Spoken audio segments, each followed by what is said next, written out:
After each lot use, you should take the portable roller swedging tool apart and clean it.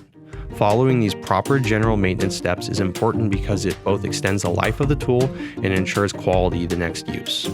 Remove the set screw on the holding base to extract the holding base, thrust bearing, and washer stack up.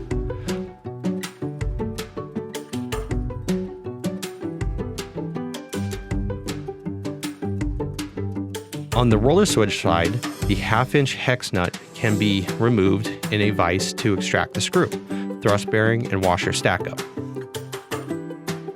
To remove the pilot, back off the set screw between the retainer and the pilot using an Allen wrench holding the screw in the roller swedging base, and rotate the pilot using the flat sections until the pilot is threaded off the screw. The screw can now be removed with the thrust bearing washer stack up.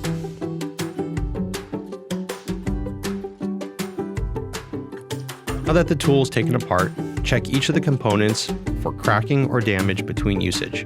Remove any microscopic debris to prevent damage and lubricate each part using a generous amount of high-pressure grease such as Aeroshell 33.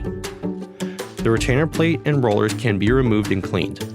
The surface in which the rollers rotate can be cleaned with a high-speed lathe polish using maroon Scotch-Brite. Apply a generous amount of high-pressure thread grease such as Aeroshell 33.